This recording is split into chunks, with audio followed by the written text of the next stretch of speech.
Alors donc la tuerie à Bofaï, Bayotte, c'est plutôt en partie, en tous les cas, une répression des représailles d'autochtones qui se battent, selon leurs propres termes, pour la défense de leur forêt. Et on l'a dit, et Ali Haïdar le confirme, il revient sur les antécédents évoqués plus haut et qui ont abouti à l'emprisonnement de villageois membres du comité de surveillance.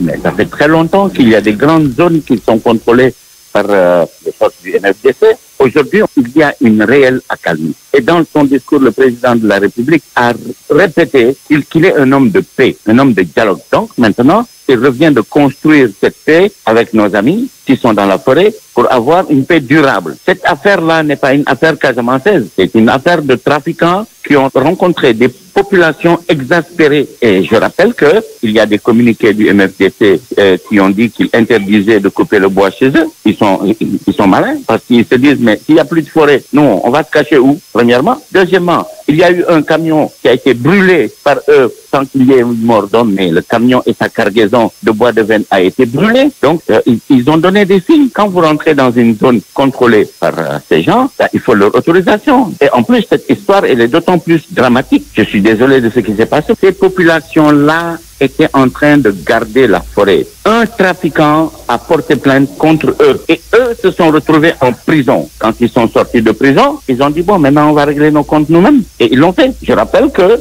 le même cas s'est passé à Médina Yoro Fula. Et aujourd'hui encore, pendant que je vous parle, des jeunes sont dans la prison de Kolda. Pourquoi? Parce qu'ils essayaient de défendre leur forêt. Il faut que notre armée prenne ces choses-là en main. Il faut que le ministère de l'Intérieur prenne ces choses-là en main. Parce que simplement, c'est eux qui ont les moyens d'être présents sur le terrain. C'est pas les eaux et forêts. Le ministère de l'Environnement ne représente que 1% du budget national. Et d'ailleurs, je crois que c'est descendu à 0,8.